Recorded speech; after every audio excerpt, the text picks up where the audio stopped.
Hello नमस्कार साथियों एवं मेरे प्यारे बच्चों।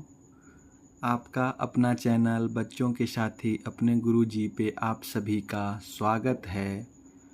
आज हम लोग शून्य कोण, संपाती रेखाएं, उभयनिष्ठ बिंदु, एकांतर कोण, आसन्न कोण ये सब के बारे में जानेंगे।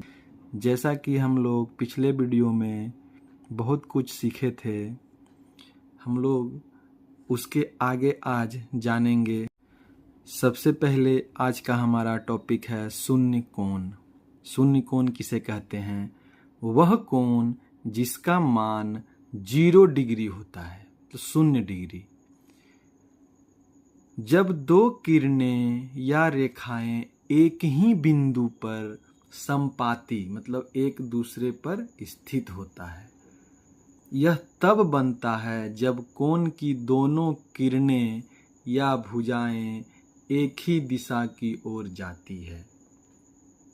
कहने का मतलब है कि जब दो किरण में से एक दूसरे को पूरी तरह से ढक लेती है तो क्या होता है? 0 डिग्री का कोण बनता है। कैसे? देखिए, चलिए ये 4 कोण हम बना के समझते हैं। सबसे पहले देखिए, एक लाइन खींचा हुआ है, इस पर एक फिगर ड्रॉ करते हैं हम लोग।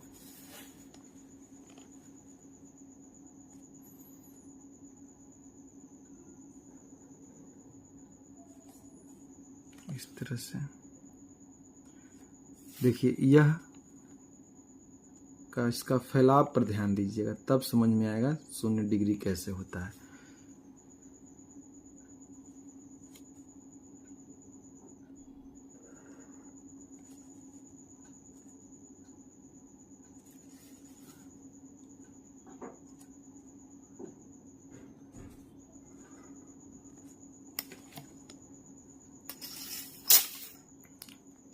अब देखिए आप लोग गौर से,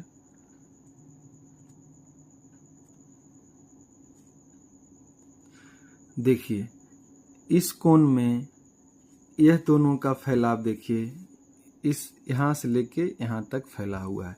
फिर देखिए और थोड़ा सा झुका नीचे तल की तरफ या झुक गया। इसमें देखिए जो रेखा इतने ऊंचाई पर था, इससे इतने दूरी पर था, वह धीरे धीरे कमता जा रहा है और कमते कमते जब यही रेखा इस लाइन पर आकर इस रेखा पर आकर मिल जाता है, या इस कहिए तो इसके ऊपर आ जाता है, पूरी तरफ से इसको ढक लेता है। इस रेखा को दूसरी रेखा जब पहली रेखा को ढक लेता है तो यह 0 डिग्री का कोण बनाता है। इसे ही कहते हैं हम लोग शून्य कोण। इसे कहते हैं शून्य कोण। आइए एक एग्जाम्पल से समझाते हैं। जैसे देखिए, यह हमारा जहाँ दोनों पेन का नींव मिल रहा है, यह हमारा वर्टेक्स हो गया, शीर्ष हो गया। एक शीर्ष पर दो भुजा या दो किरण आकर एक शीर्ष पर देखिए, एक जगह पर दोनों पेन का नींव पॉइंट को देखिए मिला हुआ है, यह सीधी है। यह देखिए अभी तक यह क्या है, 90 डिग्री बना रहा है, लेकिन जैसे जैसे यह अपने तल की ओर झुकता जाएगा, आप गौर से देखिएगा, पेन झुक रहा है, झुक रहा है, झुक रहा है। जैसे जैसे यह झुकेगा, यह कोण क्या है, छोटा होता जा रहा है, झुकाव इसका छोटा होते जा रहा है और कोण का मान घटता जा रहा है, 90 डिग्री से घटते हुए घटते हुए घटते हुए घटते हुए घटते हुए घटते हुए, और इस तरह से आकर जब दोनों रेखाएं एक दूसरे के ऊपर इस तरह से संपाती हो जाती है, तब 0 डिग्री का कोण बनता है। तब 0 डिग्री का कोण बनता है। इस तरह से ढक लिया, आपको देख रहे होंगे, आपको एक ही पेन दिख रहा होगा। इस तरह से ढकने पर जिस कोण का निर्माण होता है उससे शून्य कोण कहते हैं। ठीक है, आप समझ गए होंगे। संपाती रेखाएं वे रेखाएं होती है जो एक दूसरे के ऊपर स्थित होती है, यानी पूरी तरह से एक ही रेखा के ऊपर होती है। जैसे अभी आपको हम बताए थे, पेन देखिए आपको एक ही दिख रहा होगा, लेकिन देखिए क्या एक पेन है, देखिए दो पेन है, लेकिन इसको इस तरह से जब दो रेखाएं एक दूसरे के ऊपर आके इस तरह से कि देखने में लगे कि एक ही रेखा है, यानी पूरी तरह से इसको ढक लिया है, तो ऐसी रेखाएं संपाती रेखाएं कहलाती हैं। ठीक, अब हमारा एक पॉइंट है उभयनिष्ठ बिंदु, कॉमन पॉइंट। वह बिंदु जो दो या दो से अधिक आकृतियों या संरचनाओं में समान रूप से मौजूद हो, भले ही वह बिंदु कोण का शीर्ष हो या ना हो। वह बिंदु कोण का शीर्ष हो या ना हो, उसे क्या कहते हैं? उभयनिष्ठ बिंदु, कॉमन पॉइंट। जैसे कि कोण बनाते समय दो किरणों का उभयनिष्ठ शीर्ष बिंदु या एक वृत्त और स्पर्श रेखा का उभयनिष्ठ संपर्क बिंदु, यह वह बिंदु है जो उन सभी आकृतियों का हिस्सा होता है। जैसे देखिए यह जो बिंदु हुआ यहाँ, जहाँ पर दोनों आकृति, दोनों रेखाएं, दोनों किरण आकर मिली, इसी बिंदु को कहते हैं उभयनिष्ठ शीर्ष, कॉमन वर्टेक्स। कॉमन वर्टेक्स, शीर्ष, यह शीर्ष हो गया, उभयनिष्ठ शीर्ष, कॉमन वर्टेक्स। ठीक है, दोनों के लिए, इस रेखा के लिए भी और इस रेखा के लिए भी। यह क्या है? कॉमन पॉइंट है, क्योंकि इसी पॉइंट पर आकर दोनों रेखाएं आकर मिलती हैं, इसलिए इस दोनों रेखाओं का यह क्या है? कॉमन पॉइंट है। बाकी देखिए कहीं नहीं मिल रही है, लेकिन जहां पर मिल रही है वह उसका कॉमन पॉइंट होता है। अगर कहीं और मिलती तो कहीं और भी इसका कॉमन पॉइंट होता, कहीं और भी इसका उभयनिष्ठ शीर्ष होता। ठीक है, कॉमन मतलब तो आप समझ रहे होंगे, कॉमन जो एक हो, एक जैसा हो दोनों के लिए। ठीक, इसमें भी देखिए दो ही रेखा नहीं, अगर तीन रेखा भी है और किसी एक पॉइंट पर आकर मिल रही है, तो इस तीनों रेखाओं का यह क्या होगा? कॉमन वर्टेक्स होगा, उभयनिष्ठ शीर्ष होगा। ठीक है, इसमें देखिए जब दो रेखाएं किसी स्थान पे एक दूसरे को काटती है या मिलती है, तो वहां भी एक क्या है? उभयनिष्ठ शीर्ष उभरता है, एक उभयनिष्ठ शीर्ष। देखिए एक ही शीर्ष है और यहाँ से 1 2 3 4 चार रेखाएं गुजर रही है, गुजर तो रही है दो ही रेखाएं, एक रेखा यह, एक रेखा यह, लेकिन यहाँ से जब कोण बनेगा तो चार कोण बनेगा, एक इसके बीच में, एक इसके बीच में, एक इसके बीच में और एक इसके बीच में। ठीक है, यह चार किरण हो सकता है। इस तरह से इसका नाम दे दीजिए ABCD और ये बीच में O। इस तरह से चार कोण का निर्माण भी होगा यहाँ पर, एक कोण, दो कोण, तीन कोण और एक चार कोण। चलिए आगे चलते हैं। इस आकृति में देखिए एक चतुर्भुज को बाहर से एक वृत्त छू रहा है, यह जहां पर टच कर रहा है, यह जो टच कर रहा है इस स्थान को कहते हैं उभयनिष्ठ बिंदु। जिस बिंदु पर दोनों आकृति का कोई भाग मिल रहा हो उसे क्या कहते हैं? उभयनिष्ठ बिंदु। इसमें दो आकृतियां एक बिंदु पर एक दूसरे को छूती है, यहाँ टच हो रहा है, जहां पर छूती है या उससे होकर गुजरती है उसे उभयनिष्ठ बिंदु कहते हैं। उभयनिष्ठ बिंदु, यह क्या है? उभयनिष्ठ बिंदु। यहाँ जहां पर टच हो रहा है वहां उभयनिष्ठ बिंदु। इसमें भी क्या है?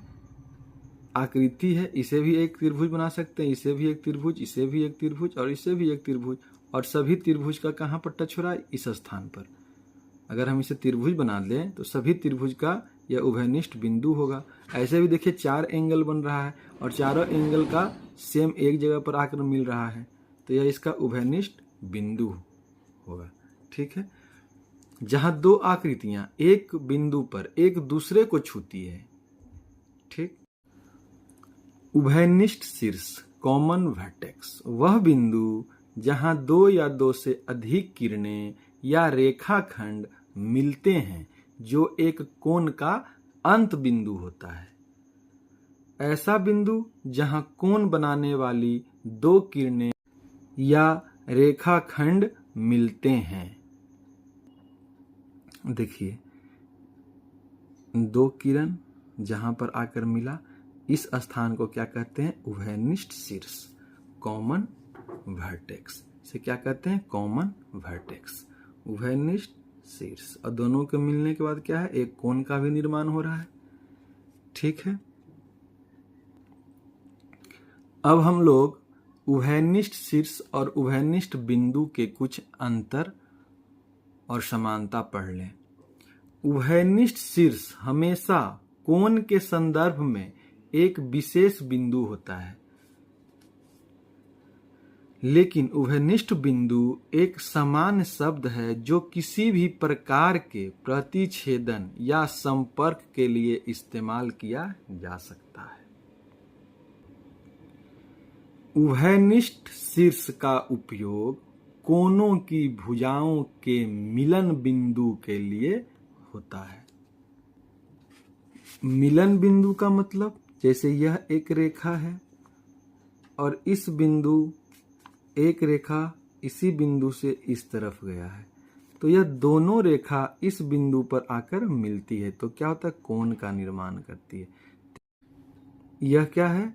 दो किरणों का मिलन बिंदु, इसे ही कहते हैं उभयनिष्ठ शीर्ष।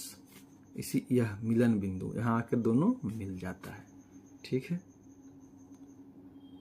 देखिए, सभी उभयनिष्ठ शीर्ष उभयनिष्ठ बिंदु होते हैं। सभी उभयनिष्ठ शीर्ष उभयनिष्ठ बिंदु होते हैं, लेकिन सभी उभयनिष्ठ बिंदु उभयनिष्ठ शीर्ष नहीं होते। सभी उभयनिष्ठ शीर्ष उभयनिष्ठ बिंदु होते हैं, लेकिन सभी उभयनिष्ठ बिंदु उभयनिष्ठ शीर्ष नहीं होते। आप समझ रहे होंगे इसमें कि सभी उभयनिष्ठ शीर्ष उभयनिष्ठ बिंदु होते हैं, लेकिन सभी उभयनिष्ठ बिंदु उभयनिष्ठ शीर्ष नहीं होते।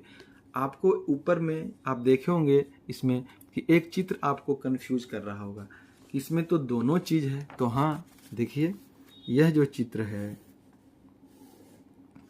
इसमें यह स्थान उभयनिष्ठ शीर्ष भी होता है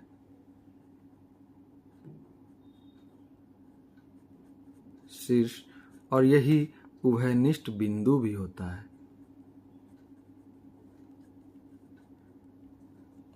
जिस बिंदु पर आकर कोई आकृति, कोई दो या दो से अधिक आकृति जिस बिंदु पर आकर मिलते हैं उसे उभयनिष्ठ बिंदु कहते हैं। और जब दो किरण या दो रेखाखंड कहीं पर आकर मिलते हैं तो उसे उभयनिष्ठ शीर्ष कहते हैं।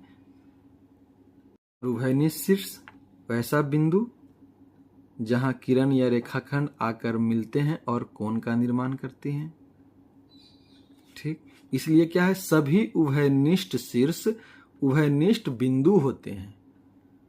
ठीक, और आप समझ गए इस तरह की आकृति में उभयनिष्ठ बिंदु भी यही है और उभयनिष्ठ शीर्ष भी यही है। चलिए आगे चलते हैं। एक है हमारा उभयनिष्ठ स्पर्श रेखा, कॉमन टैंजेंट। वैसी रेखा जो दो या दो से अधिक आकृतियों जैसे वृत्त के लिए साझा होती है, मतलब कॉमन। जब एक रेखा किसी एक ही तल में स्थित एक से अधिक आकृतियों को छूती या काटती है तो उसे उभयनिष्ठ स्पर्श रेखा कहते हैं।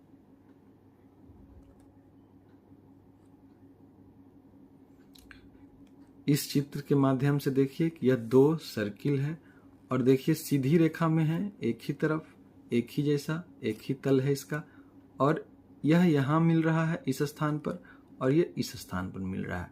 नीचे भी देखिए इस आकृति में यहाँ, इस आकृति में यहाँ मिल रहा है।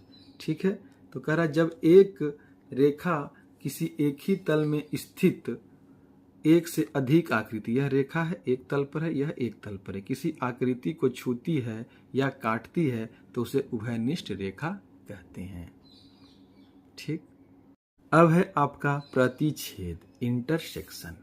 प्रतिच्छेद का अर्थ है दो या दो से अधिक वस्तुएं जैसे रेखाएं, किरणें एक बिंदु पर एक दूसरे को काटती है। एक बिंदु या बिंदुओं का समूह होता है जहां रेखाएं, लाइंस, तल, प्लेन, खंड, सेगमेंट्स या किरणें एक दूसरे को काटती है। देखिए काट रही है, यहां भी देखिए, यहां भी देखिए, यह सब क्या है? प्रतिच्छेद है, इंटरसेक्ट कर रही है, काट रही है। ठीक है, इसे ही कहते हैं प्रतिच्छेद, इंटरसेक्शन। एक बिंदु पर क्या है? एक दूसरे को काटती है। ठीक, एक है हमारा वक्र रेखा। एक घुमावदार गैर सीधी रेखा होती है जो एक बिंदु से दूसरे बिंदु तक लगातार अपनी दिशा बदलती रहती है।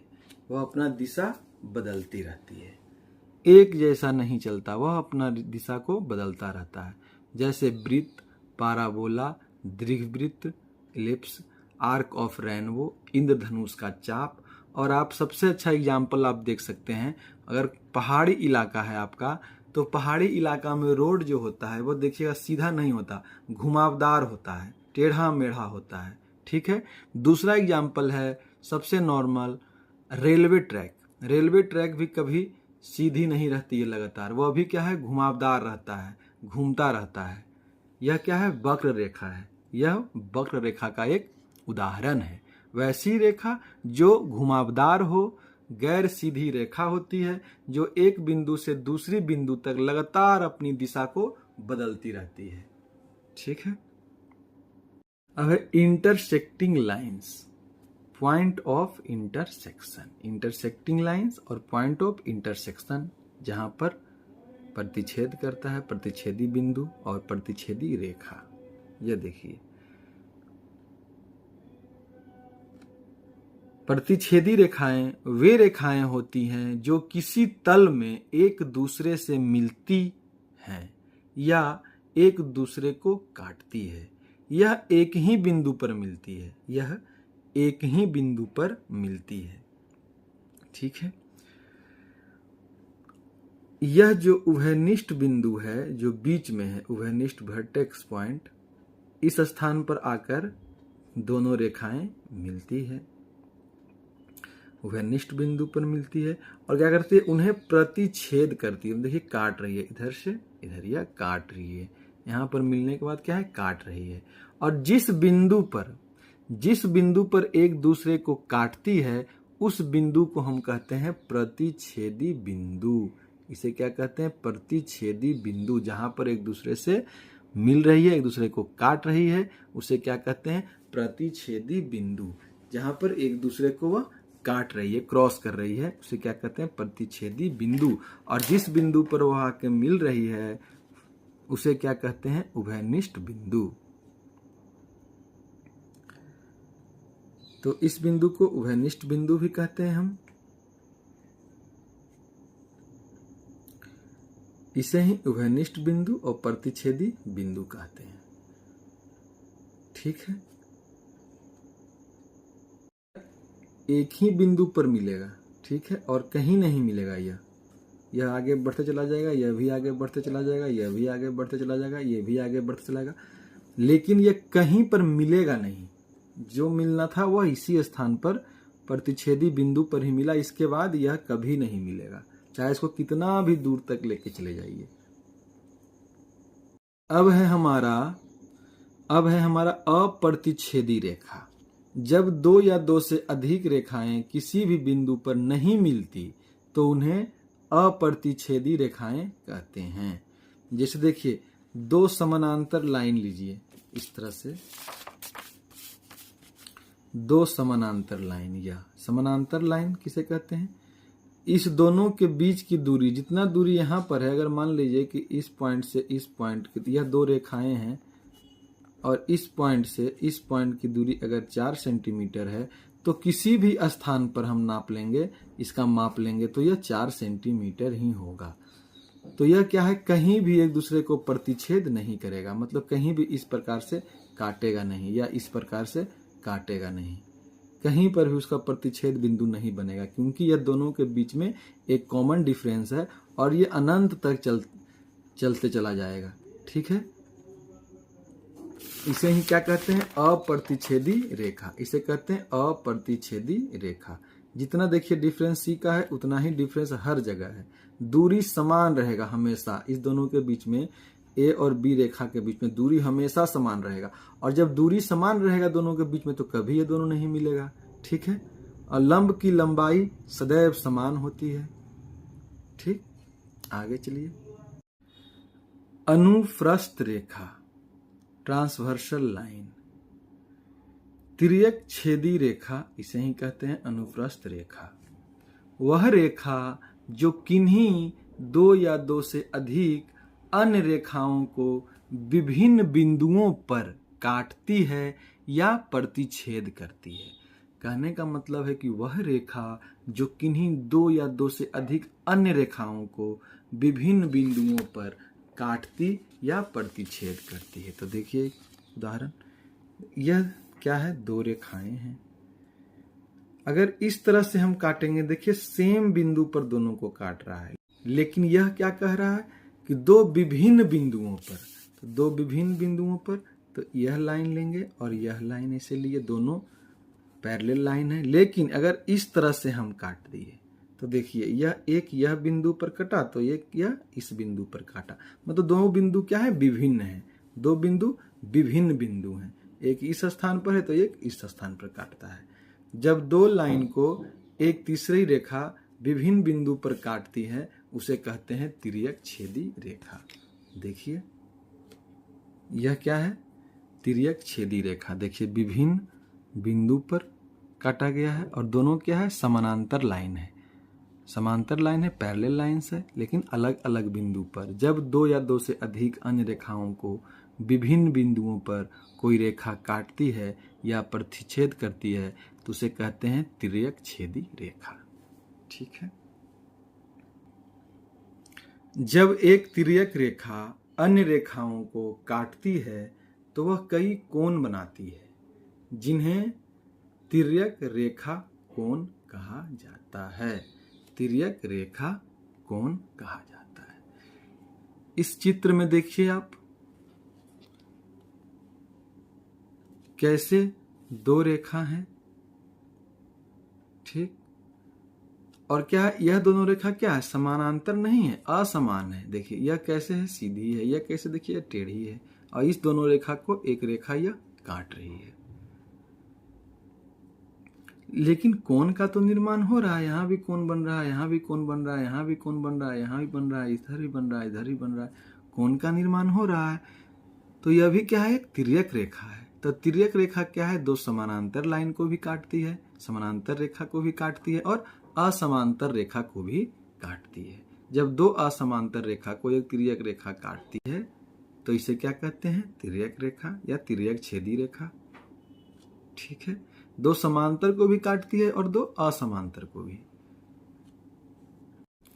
तिर्यक रेखा द्वारा बनाए गए कोणों के कई प्रकार हैं। एक है उसमें से आंतरिक कोण, जिसे कहते हैं हम अंदर वाला। एक बाह्य कोण, जिसे हम कहते हैं बाहरी कोण। एक संगत कोण, फिर एकांतर कोण, और एक एकांतर बाह्य कोण, एकांतर आंतरिक कोण, और इसके बाद है हमारा तिर्यक रेखा के एक ओर स्थित आंतरिक कोणों के युग्म। इस तरह से तिर्यक रेखा द्वारा बनाया गया 6 कोण है। अब देखिए यह दो पैरेलल लाइन है और एक तिर्यक रेखा, यह दोनों को अलग अलग बिंदु पर काट रही है। तो इसमें आप बताइएगा कि देखिए आपको सारा कुछ बता दिया गया है। यह देखिए यह दो समांतर रेखा है, इसके अंदर जो भी कोण बन रहा है वह क्या है, आंतरिक कोण, और बाहर जो बन रहा है वह है बाह्य कोण। तो अंदर कौन कौन है, 3, 4, 5, 6, और रेखा के बाहर देखिए 1, 2 और ये देखिए 7, 8।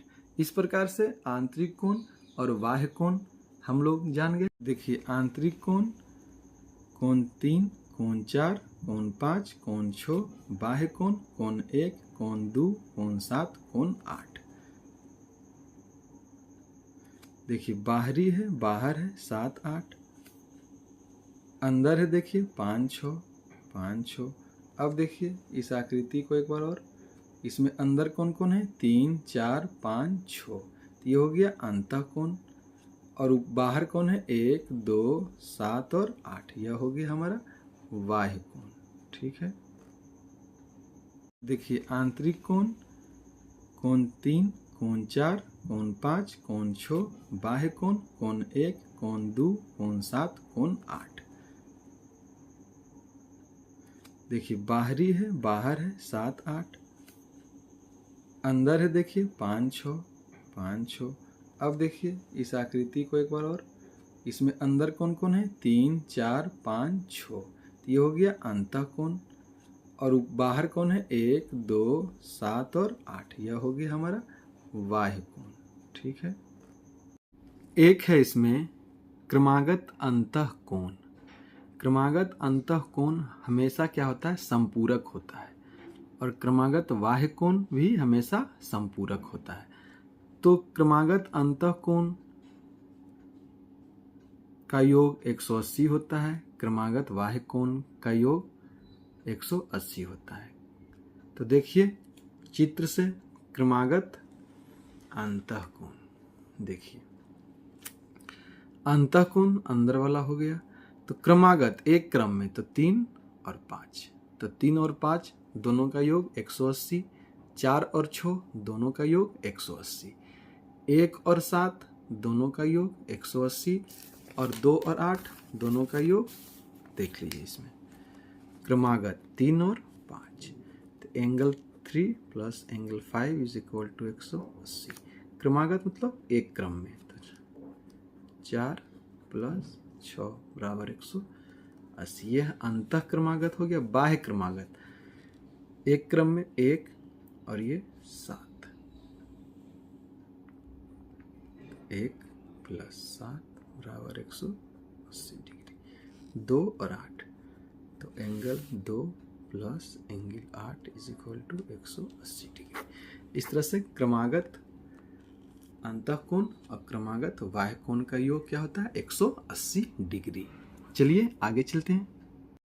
अब हम लोग जानेंगे संगत कोणों के युग्म, पेयर ऑफ कॉरेस्पॉन्डिंग एंगल्स। संगत कोण क्या होता है?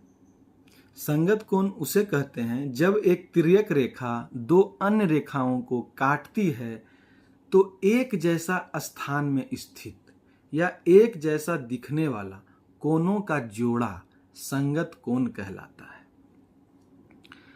समांतर लाइन भी हो सकता है, उसमें असमांतर लाइन भी हो सकता है। समांतर हो या असमांतर हो, संगत कोण दोनों में बनेगा। ठीक है। तो देखिए संगत कोण, इसका डिफिनेशन आप जान रहे हैं कि जो एक जैसे स्थान पर दिखने में एक जैसा लगता हो। तो देखिए यह देखिए इस रेखा के ऊपर क्या है, 1 है, और इसमें इसी रेखा के ऊपर यह 2 है। अब देखिए नीचे इस रेखा पर आइए, तो इसके जैसा स्थान पर कौन है इसमें, तो यह 5 है एक जैसा स्थान पर, और ये 2 जैसा कौन है, यह 6 है। अब नीचे आइए, इस रेखा के नीचे 3 है और रेखा के नीचे 4 है, तो इस रेखा के सामने नीचे कौन है, तो 7 है, और इस रेखा के नीचे नीचे कौन है, 8 है। यह नीचे है तो इसके समान यह 8 है। तो आप समझ गए होंगे संगत कोण किसे कहते हैं। तिर्यक रेखा जो दो अन्य रेखाओं को काटती है तो एक जैसा स्थान में स्थित एक जैसा दिखने वाला कोणों का जोड़ा संगत कोण कहलाता है। तो संगत कोण का जोड़ा कौन कौन है, 1 और 5, 2 और 6, 3 और 7, 4 और 8। ठीक, लिख लेते हैं इसे। देखिए संगत कोण जोड़ा युग्म 1 और 5, 2 और 6, 3 और 7, 4 और 8, एक जैसा स्थान, एक जैसी स्थिति, इसे ही कहते हैं संगत कोण। ठीक है, संगत कोण के युग्म बराबर होते हैं। अब देखिए, संगत कोण का कोई निश्चित योग नहीं होता। ठीक है, इसका कोई निश्चित मान नहीं होता है। कहने का मतलब है जो एंगल 1 होगा वही एंगल 5 होगा, जो एंगल 2 होगा वही एंगल 6 होगा, एंगल 3 का मान जितना होगा उतना ही मान एंगल 7 का होगा। कोई फिक्स मान नहीं होता है इसका। प्रत्येक कोण 90 डिग्री का होगा तो संगत कोण के युग्म का माप 180 होगा। प्रत्येक कोण 90 का होगा तभी संगत कोण के युग्म का माप 180 डिग्री हो सकता है। यह स्पेशल केस में। कभी जब समकोण हो जाए तो क्या होगा, एक 90 है और दूसरा भी 90 होगा तभी 180, क्योंकि संगत कोण में एक भुजा बराबर दूसरी भुजा, तो एक भुजा 90 है तो दूसरी भुजा भी 90 होगी, दोनों मिलाकर क्या होगा, संगत कोणों का योग 180। यह स्पेशल केस में होता है, हमेशा नहीं। के युग्म इसे कह सकते हैं अंतर एकांतर कोण या एकांतर अंतः कोणों के युग्म, pair of alternate interior angles.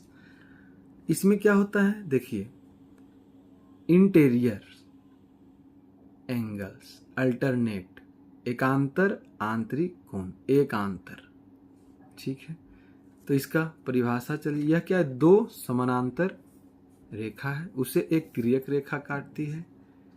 इसमें देखिए, यह जो बिंदु है जिसे हम शीर्ष कहते हैं,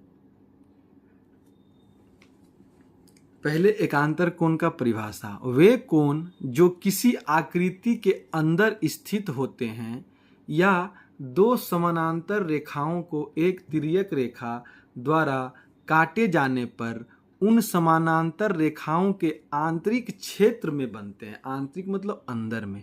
तो ये अंदर में कौन कौन है, 1 2 3 4, कोण 3, कोण 4, कोण 5 और कोण 6। यह क्या है, चारों एकांतर आंतरिक कोण है।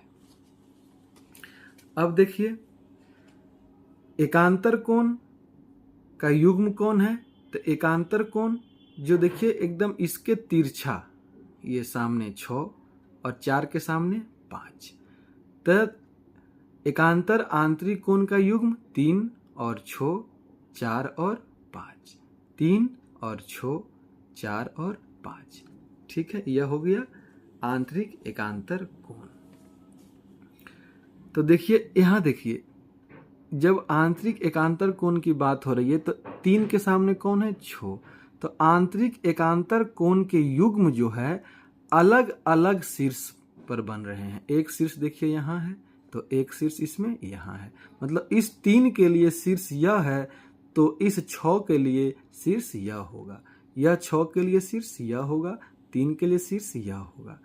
तो एकांतर आंतरिक कोण के युग्म के अलग अलग शीर्ष होते हैं। युग्म में से जोड़ा, यह इसके साथ जोड़ा लगा रहा है और 4 5 के साथ, तो एकांतर कोण का युग्म होगा 4 और 5, दूसरा 3 और 6, और क्या है, इसमें 2 अलग अलग शीर्ष हैं।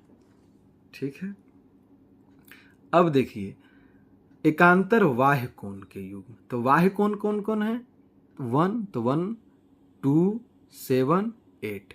तो बाह्य कोण 1 के सामने 8 है, 2 के सामने 7 है, तो बाह्य कोण 1 और 8 और 2 और 7। ठीक है, 1 8 2 7। बाह्य कोण कौन कौन है, 1 और 8, दूसरा 2 और 7। ठीक,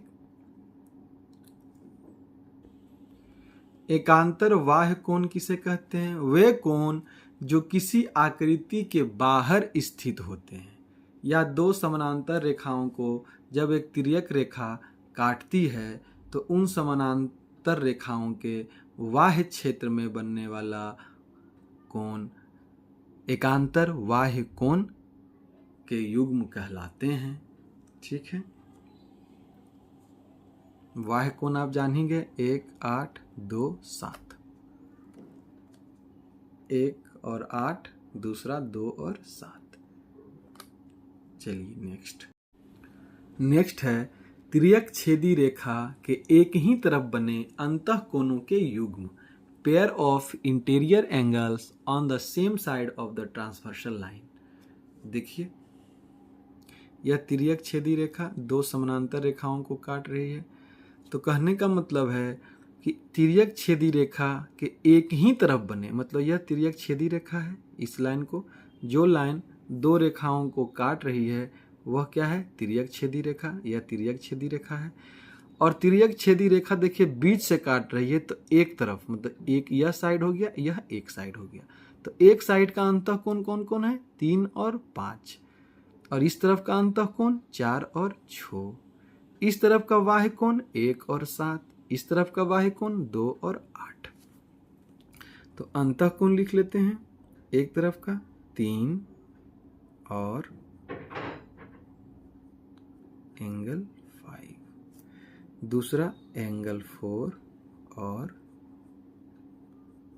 एंगल 6। एंगल 3 और 5 का योग 180, एंगल 4 और 6 का योग 180। अब चलिए तिर्यक छेदी रेखा के एक ही तरफ बने बाह्य कोणों के युग्म। तो बाह्य कोण कौन कौन है, 1 और 7। तो एंगल 1 और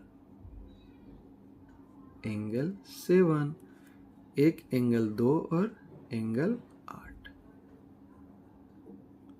इस दोनों का भी योग क्या होगा, 180 degree. Angle 1 plus 7 180, angle 2 plus angle 8 180 degree. ठीक है।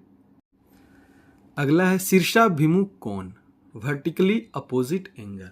शीर्षाभिमुख कोण कब बनता है, देखिए इस तरह से आकार है कैंची की तरह, देखिए इस तरह से कैंची की तरह आकार, कैंची ऐसे ऐसे होता है, इस तरह का आकार है। तो जब कैंची की तरह आकार बनेगा तो यह शीर्षाभिमुख कोण होता है। शीर्षाभिमुख कोण में आमने सामने का कोण बराबर होता है, जैसे इसके बराबर यह और इसके बराबर यह, आमने सामने का कोण बराबर होता है। यह शीर्षाभिमुख, कैंची शीर्षाभिमुख होता है। देखिए कैंची की तरह, तो यह कोण बराबर यह कोण और यह कोण बराबर यह कोण। ठीक है। तो देखिए angle A O B is equal to angle C O D, उसी प्रकार एंगल बी ओ डी बराबर angle A O C, angle 1 बराबर 3, एंगल 2 बराबर 4। आमने सामने का कोण बराबर होता है, आमने सामने का कोण बराबर होता है। शीर्षाभिमुख वे कोण होते हैं जो दो रेखाओं के प्रतिच्छेदन बिंदु पर आमने सामने बनते हैं। ऐसे कोण हमेशा बराबर होते हैं। जब दो सरल रेखाएं एक दूसरे को किसी बिंदु पर काटती है तो प्रतिच्छेदन बिंदु पर आमने सामने के कोणों के दो जोड़े बनते हैं। ये जोड़े शीर्षाभिमुख कोण कहलाते हैं और ये हमेशा आपस में बराबर होता है। ठीक है। इसमें दोनों न्यून कोण होंगे या दोनों अधिक कोण होंगे, या तो दोनों न्यून कोण होंगे या तो दोनों अधिक कोण होंगे। जैसे अगर यह न्यून कोण होता है तो यह क्या होगा, अधिक कोण होगा। अगर यह न्यून कोण होता है तो यह अधिक कोण होगा। जैसे यह 60 है, 60 डिग्री हम दिए हुए हैं, 60 है, तो आमने सामने की भुजा बराबर, तो यह भी 60 होगा। जब यह दोनों 60 है और शीर्षाभिमुख कोण 360 डिग्री का कोण बनाता है, उसके चारों कोणों का मान 360 डिग्री होता है। तो यह 60 यह 60, तो 60 60 120, तो 360 टोटल माइनस 60 60 120, तो 120 डिग्री इसमें से जब हम घटाएंगे तो कितना आएगा, 240 डिग्री। तो यह दोनों कोणों का मान 240 डिग्री।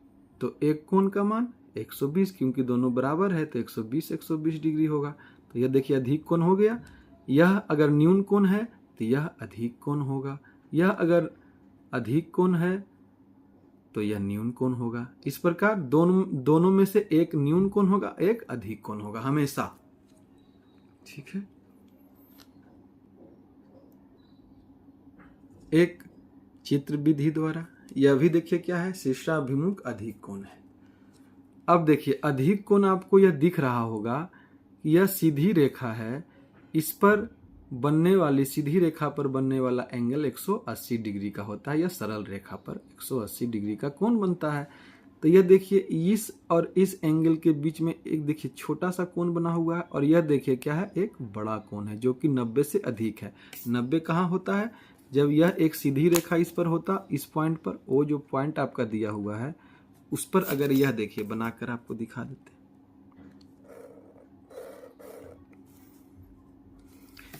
यहां से यहां तक क्या है, 90 डिग्री का कोण है, ठीक। लेकिन देखिए यह क्या है, यहां से यहां तक झुका हुआ है, मतलब यह 90 से अधिक है, यह कोण 90 से अधिक है, तो यह अधिक कोण है, इसे ही कहते हैं शीर्षाभिमुख अधिक कोण। देखिए इसमें अधिक कोण बन रहा है, एक यहां और एक यहां, आमने सामने दोनों अधिक कोण का निर्माण कर रहा है, ठीक है। इसे ही कहते हैं शीर्षाभिमुख अधिक कोण। 90 डिग्री से अधिक, एक जो कोण बनेगा वो 90 डिग्री से अधिक बनेगा। अगला है हमारा आसन्न पूरक कोण, एडजेसेंट एंगल्स।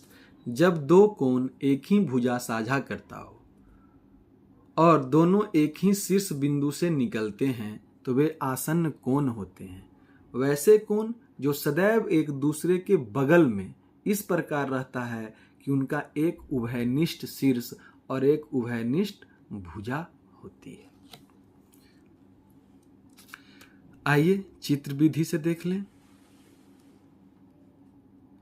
यह देखिए एक भुजा, एक यह भुजा है, और यह क्या है, उभयनिष्ठ शीर्ष है, यह उभयनिष्ठ शीर्ष।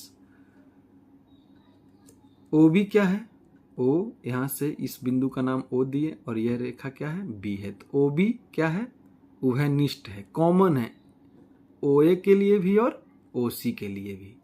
ओ ए के लिए भी यह कॉमन है और ओ सी के लिए भी यह क्या है, कॉमन है।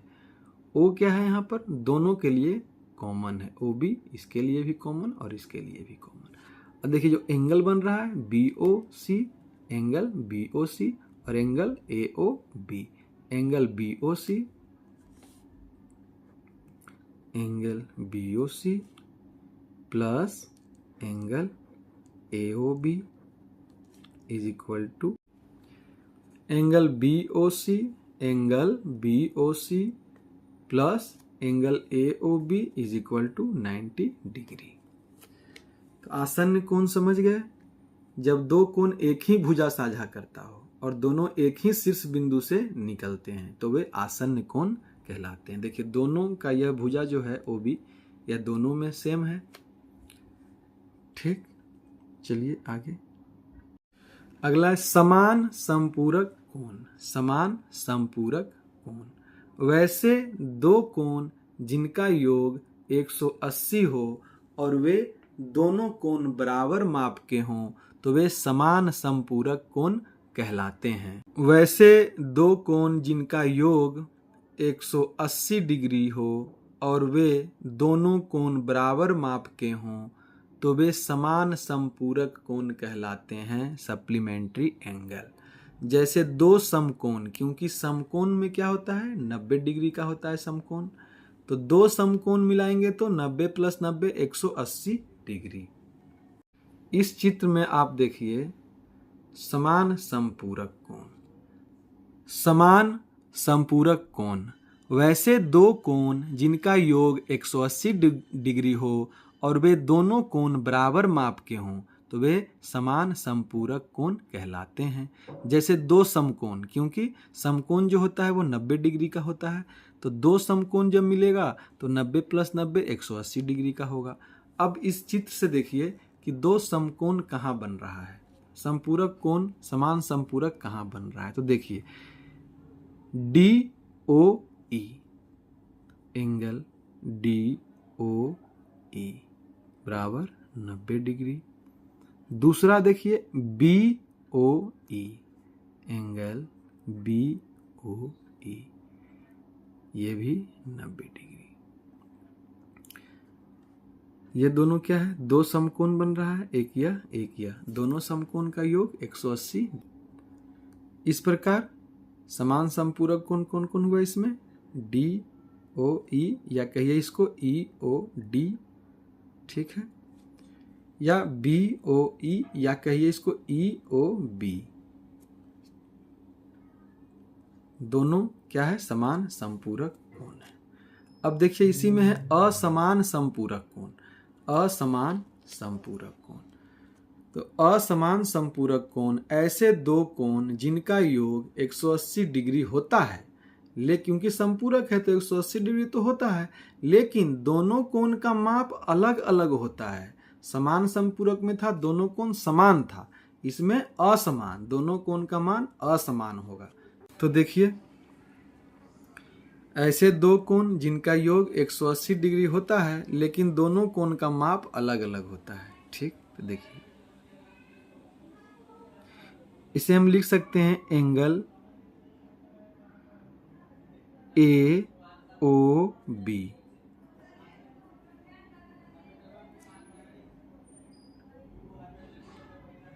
और एंगल ए ओ डी।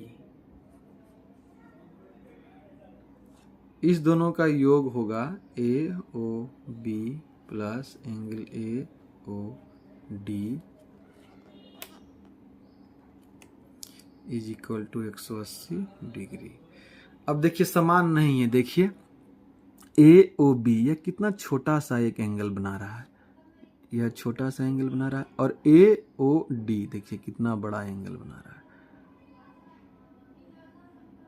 इसमें समकोण की तरफ बराबर नहीं है, देखिए यह अधिक कोण है तो यह न्यून कोण है, तो एक अधिक कोण होगा और एक न्यून कोण होगा, उसे ही कहते हैं असमान समपूरक कोण, जिसमें दोनों कोण अलग अलग हों, दोनों कोण अलग अलग हों।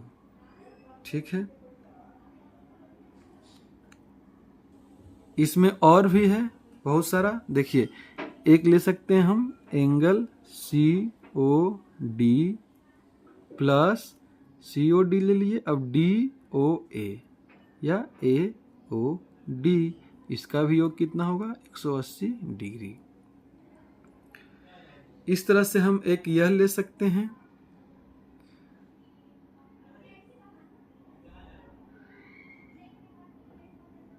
इस एंगल के तहत इसको ए ओ बी और बी ओ सी। ठीक है, इस प्रकार से हम और लिख सकते हैं। आगे चलिए अब linear pair angles, linear pair angles वैसे दो कोण जो एक दूसरे के आसन्न पड़ोसी होते हैं, एक उभयनिष्ठ शीर्ष और भुजा साझा करते हैं, और जिनकी गैर उभयनिष्ठ भुजाएं मिलकर एक सीधी रेखा बनाती है। रैखिक युग्म के कोणों का योग हमेशा 180 डिग्री होता है। यह कोण समपूरक होते हैं, यह कोण देखिए यह दोनों कोण मिलकर 180 डिग्री बना रहा है, तो यह क्या है, रैखिक युग्म कोण। दो आसन्न कोणों का योग 180 डिग्री हो तो वे रैखिक युग्म कोण कहलाते हैं। दो आसन्न कोण मतलब अगल बगल वाला, तो 1 + 4 मिलकर 180 बना रहा है, 2 + 4 मिलकर 180 बना रहा है, 2 + 3 मिलकर 180 बना रहा है। उसी प्रकार 1 + 3 मिलकर भी 180 डिग्री का निर्माण कर रहा है। जब दो अगल बगल वाले कोणों का योग 180 डिग्री होता है तो वे रैखिक युग्म कोण कहलाते हैं। ठीक है, आसन्न कोण जो रैखिक युग्म नहीं बनाते हैं, आसन्न कोण जो रैखिक युग्म नहीं बनाते हैं। रैखिक युग्म आप जानते हैं कि दो कोण अगल बगल वाले कोण का मान 180 डिग्री जब होता है तो वो रैखिक युग्म कोण कहलाते हैं।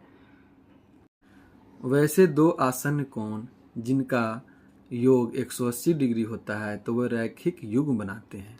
लेकिन जब दो ऐसे आसन्न कोण जिनका योग 180 नहीं होता तो वे रैखिक युग्म नहीं बनाते। जैसे देखिए इसमें हम लिखते हैं angle A O B, angle A O B plus angle A O E, angle A O E. अब देखिए जब यह दोनों कोनों को जोड़ेंगे तो यह क्या आएगा, 90 डिग्री आएगा। क्या आएगा, 90 डिग्री, जो कि एक रैखिक युग्म नहीं बना रहा है। रैखिक युग्म बनने के लिए 180 डिग्री होना चाहिए। तो कहने का मतलब AOB और AOE क्या है, रैखिक युग्म नहीं है। ठीक, दूसरा और भी है इसमें, एक हम लेंगे AOE और EOD, यह दोनों भी मिलकर क्या 180 नहीं बना रहा है। इसी प्रकार और भी है, देखिए AOB और AOE। अगला है हमारा AOE और EOD। तीसरा है हमारा देखिए EOD और COD। तो इस प्रकार से हम लोग 3 लिख लिए हैं, जो क्या है, रैखिक युग्म नहीं बनाता। और भी है रैखिक युग्म नहीं बनाता है, इसे आप लिखिएगा, ट्राई कीजिएगा और कमेंट बॉक्स में आंसर दीजिएगा कि इसका और भी क्या हो सकता है आंसर, जो रैखिक युग्म नहीं बनाते। इस प्रकार हम जाने कि कौन सा वैसा आसन्न कोण है जो रैखिक युग्म नहीं बनाता। तो चलिए आज के लिए इतना ही, फिर मिलते हैं नए वीडियो में। तब तक के लिए धन्यवाद। आपसे यह अनुरोध है, आग्रह है कि अगर यह वीडियो अच्छा लगे तो कृपया लाइक करें, सब्सक्राइब करें और अपने दोस्तों के साथ शेयर करें। मिलते हैं फिर से नए वीडियो में, तब तक के लिए धन्यवाद। जय हिंद, वंदे मातरम।